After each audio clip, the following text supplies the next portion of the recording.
So guys, before we get started, don't forget we do have that amazing discount code thanks to Tier 0 Games going on right now. And all you have to do is put in ZWGames5 to get 5% discount on your total order at tier0games.com. The links will be in the description below. What's up YouTube? Down here from Z4 Games is here, yes! I can play Dark Magicians in MR5, yes! I can put multiples of this guy on the board and not even have to worry about it. Oh, yes, thank you so much. It's so good to be able to put multiple Dark Magicians and Dragon Knights on the board. And I've put some spicy text in this deck, and I've done it without souls, because I know there's a couple of times where you guys are like, I love the Dark Magician profiles, but I can't get hold of the souls. I don't want to pay 50 quid on each of these. How can I do it without it? This is one route. Now, if you have the souls, you put them in the deck, it gives you a bit more consistency. However, if you don't, there's a very, very spicy card that I put in this deck, and this deck is all about lock and stun. So the idea is that you lock your opponent out, they're not able to break your board going first, and then you finish them off with Dark Magicians and you go into like your Dragon Knights as well. So, with that said and done, please smash the like button, hit the notification bell so you do not miss out on anything. All the support you put towards the channel allows us to keep doing what we are doing. With that being said and done, let's get on to my favourite deck. Like, this is not one of the favourite decks, this is my favourite deck, it's Dark Magician. And I've put a little bit of a spin on it, I've made it different, I've changed it up. This is not, you know, this isn't the everyone's going to build this deck this way. This is a unique way of building this deck. There are some spicy techs in here that I've used before, and it's nice to be able to play with them again. So, with that said and done, let's get past the same old bit. Play triple Dark Magician. Any artwork will do, either this or the OG art is my personal favourite. Triple Magician's Rod searches you out. Now 70% of your deck. In a pure Dark Magician deck, you're probably going to be searching out at least 80 to 90% of your deck. But in this one, you're going to search out 70%. Double Apprentice Illusion and the single Magician of Dark Illusion. And now comes one of the first spice. Now, people have probably used it before. I know I used it when it first came out. I've been playing it on the Legacy Duelist, the Switch game, and I was like, damn, this card's really good. So if you combo this off with Secret Village of the Spellcasters, it's just fun to watch your opponent go, I can't out that. Like, I should be able to out this, but I can't. And we play triple Silent Magician. So for those of you who don't know what Silent Magician does, straight away, it's a cheaper budget option to souls. It's probably like 3-4 quid, maybe a little bit more because it's only had one print. But this one, it can't be normal summon or set. It can only be special summoned by tributing one spellcaster monster. So the best thing with this is if you've got Eternal Soul in play, you tribute off your Dark Magician. It's another way of getting Dark Magician to the graveyard, and you put this card on the board. Once per turn, this card can negate the activation of a spell card and destroy it. Beautiful. If it is destroyed by battle or card effect, you special summon out a Silent Magician level 8. I do not play Silent Magician level 8 because in this modern game, very, very rarely are people ever going to destroy this card by battle or card effect. And the fact it can't just be set face down, it's very, very, very less likely to happen unless they don't read the card. It then gains 500 attack for each card in your hand. So the idea is, under Secret Village, with this, with a Dark Magician, with a Navigation, you're going to be able to keep adding cards to your hand without worrying about it. Hold on to your multiples. So in a Souls build, you would be getting rid of your multiples for draws. In this build, you can actually hold on to them. You make your Silent Magician even stronger. It's a big, it could go up to like 35, 4k, anything, depending on how many cards you hold in your hand. Beta that your opponent can't get past, and it negates spell effects. So even under Secret Village, if your opponent goes, that's fine, normal summon Alistair, you go, alright, cool, activate Meltdown, you go, Silent Magician, negate, destroy. They've already activated their one Meltdown, they can't activate another one. So, or activate Invocation. If they don't have a Meltdown, you go, okay, Silent Magician, negate, destroy. What are you going to do now? So it really, really puts them on the back step. Really, really big. And then the other cards that I like to play in this deck is the one Chocolate Magician Girl, because it gives you additional draw power, and after its user's effect, again, the exact same thing with Silent Magician. Not many people are actually going to attack into Chocolate Magician Girl unless either A, you haven't got a spellcaster in the graveyard, or B, they choose not to read the card. It's therefore if they do, and if they do, you'll get a bonus from it. Otherwise, the idea is you use this, ditch your Dark Magician to the graveyard because you've got Eternal Soul, draw one card. If you haven't already stacked your deck as well, don't forget we do play Soul Servant, so if you stacked it, you know exactly what you're going to draw into. You then tribute her off your Silent Magician, and you've got a plus from both of it. The last tech card that we played, that I've played before as well, is the Mana Dragon Zeratrion. Now the issue with, not the issue with this card, the issue with this deck is Eternal Soul is both this deck's best card and worse card. If you cannot protect it, you will lose the game. And that is where Mana Dragon comes in. So Mana Dragon is, if a spell or trap card you control is destroyed or leaves the field because of an opponent's card effect, you can special summon this card and set, I believe it's one spell or trap.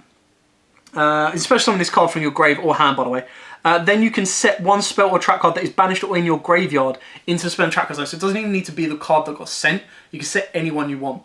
But the idea is, your opponent goes, alright, cool, I'm going to pop your Eternal Soul. Your whole board's gone. And you go, alright, cool. Mana Dragon summons, sets Eternal Soul. Got a Dark Magician in graveyard. Play Eternal Soul on the next turn and my board just comes back. Easy as that.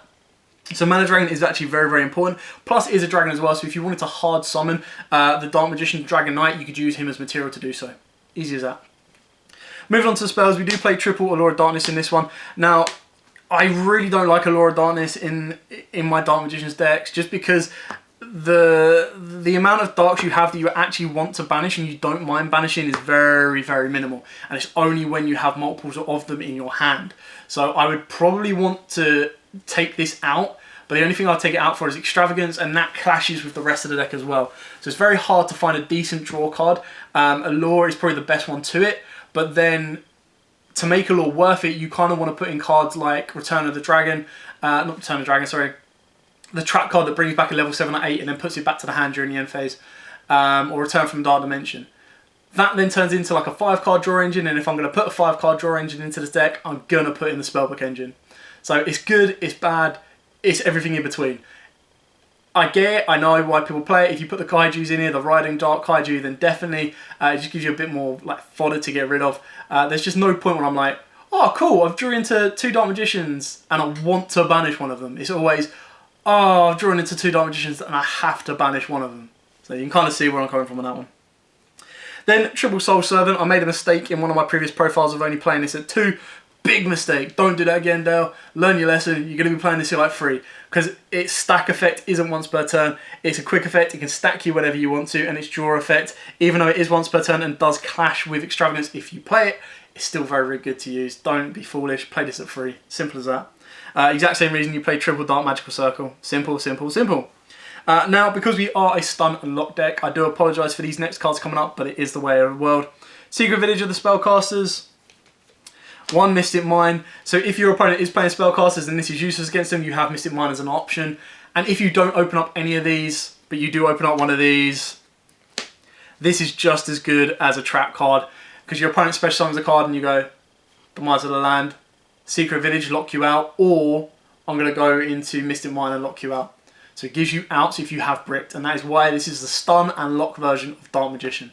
And then you back this up with your Silent Magician. Your opponent goes, alright, cool, Twin Twisters, Cosmic Cyclone, or MST, and you go, Silent Magician, protect my Mystic Mine, protect my Secret Village. So that's why we play this. We then play extenders of double Dark Magic Veil and the 1 Monster Reborn. So obviously Dark Magic Veil just allows you to get your other monsters onto the board. So should you open up a little bit of a brick, it can do that. It can also allow you to quick play. By quick play, what I mean is if there's a Dark Magician in the graveyard, rather than having to use Eternal Soul, you bring back Dark Magician, you then trigger your circle, you banish a card. If you open up your Eye of Timaeus and you have a way of getting Dark Magician, this is where this gets more consistent. If you do have souls, because your souls will put it into the graveyard, you can summon out souls, and then you can bring back your Dark Magician. And the best thing with souls is souls can then be used as fodder for your Silent Magician as well. That then allows you to use Eye of Timaeus to go into your Dragon Knight quicker and easier. Speaking of which, for our fusion cards, we do play double Eye of Timaeus and the single Secrets of Dark Magic. And then for the final spell cards as well, we've got the Dark Magic Inheritance and a Super Poly. Super Poly, I've only put it at 1 because we're going to use Predaplant Verte Anaconda to use it and abuse it as best we possibly can. It is very, very heavy on the spells, which is why we play Inheritance, because we're going to be able to get a couple of those in the graveyard quite nicely and easily, so this consistency goes up as well. And then for the trap cards, for the first time ever, play triple Eternal Soul and the 1 Navigation. You can easily make this 2 and 2 if you want. I think Navigation is great. It's better in Souls because if you've got 2 of these, you send it to the graveyard. If you send it off of Apprentice as well, it gives you an instant negate in the graveyard, which is very, very useful for the deck. But Eternal Souls is in this build is really important because what you want to make sure and be careful of is you don't get your board nuked while you've got Secret Village, because then it locks you out. And you want to be able to loop this with Mana Dragon. You want to be able to protect your stuff as well as best as you possibly can. And you want to be able to kind of get to this as soon as you possibly can as well. So that's it for the main deck. Moving on to the extra deck. Again, we're going to be playing double Dark Magician, the Dragon Knight. It's great because we now no longer really care about where this goes on the board. Nice. Double the Dark Magicians, best fusions at the moment, and the one Dark Paladin. Don't have to play Dark Paladin, I just like it as another alternative to kind of back up my board as well. 9 out of 10, I'm going to go for the Dark Magicians off of Itemize or the Dragon Knight.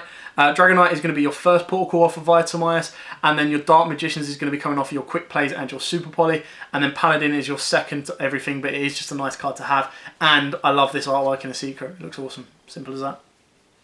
For the XYZs, we only play 3, the Big Eye, the Bond Illusion, and the Red Eyes Flare. The only other time you'll be able to resolve this twice, or maybe make this twice, is if the first one gets negated, basically. Red Eyes Flare can win you games in time, and Big Eye can steal one of your opponent's monsters, which is nice. And if you wanted to, you could put in the Sheridan Vampire, play Crackdowns as well, and then that just gives you a bit more consistency alongside your Big Eye. Now that you're no longer locked to having one monster from the extra deck in a zone, unless you put your Link monster there, you actually have a bit of versatility. Still, even though we are in Master Rule 5, we are still playing a good amount of Link monsters, purely because they're just too good not to use. Blackluster Soldier, Soldier of Chaos. Yugioh would definitely be playing that card if he was playing the Dark Magician deck, just saying. The one Nightmare Unicorn alongside your IP Masquerina. The one Wee Witch. Now, obviously, IP Masquerina goes into BLS. As long as you use 2 other monsters and one of them's a level 7, this card is near unstoppable, and that is your boss monster. You can easily put in Avramax if you want to. Wee Witch, because all my monsters are dark, the only one that will be affected by this is my Silent Magician. But the 9 out of 10, once I've made my Wee Witch, I'm basically making all my monsters anywhere from 3k base to 3500. And you can put Skill Drain in the deck should you wish. And it just means that you're going to be using and abusing your Circle to banish cards and using your Dark Magicians to beat over things. We then finish with Predaplant, Verte Anaconda. So obviously this is the last thing you make. Yes, when we get Dragoons, this deck's going to be insane. I can't wait for it, but I hope when we do get Dragoons, it limits the versatility of it, and it is literally, you can only play it in a Red Eyes deck or a Dark Magician deck. So maybe even ban Verte Anaconda, just so that it doesn't then landslide onto Dark Magicians. Not that it'll ever, like, hopefully it never will, but just so it doesn't affect Dark Magicians and Red Eyes. So. And then for the last ones, we've got our ones that get us started, the ones that allow us to loop the Dark Magician with Eternal Soul, alongside our Silent Magician, with the one Imdut, the World Chalice Dragon, and the one Link Spider. Imdut, just because it's a dragon, and for once, I didn't forget to put it in the profile, and didn't forget to put it in the deck. Imdut, turn Dark Magician into a dragon, bring back Dark Magician, you've then got straight materials for your Dark Magician, the Dragon Knight as well. And Link Spider is just there because if you've got Eternal Soul and Dark Magician, but nowhere getting Dark Magician off the board, you turn Dark Magician into Link Spider, and then Eternal Soul, bring it back. Now, this can come out because we do use Silent Magician. The Silent Magician is another option in order to get rid of your Dark Magician off the board, and then allow you to maintain your hand advantage as well. And that is it. Simple, to the point, very, very fun. It is, like I said, all about lock and stun. The idea is that I'm going to get this backed up with possibly this, would be nice. But what you've got to remember about this guy is he actually protects all of your spells and traps, not just in the spell and trap card zones. So spell and trap cards you control cannot be destroyed by your opponent's card effect. So if you were to couple off your, I'll even put them in the frame. If you were to couple off your Secret Villager spellcasters with your Dark Magician, the Dragon Knight, Silent Magician, and a backed up Eternal Soul, whether you have a Dark Magician in hand or not, doesn't really matter. But like, this is the base minimum you need. Straight away, your opponent can't destroy this. If they do have a spell or trap that banishes it, this can protect it. This can protect this from being destroyed. Your opponent can't activate spells. And then depending on how many cards you have in the hand, this card is going to be a beast.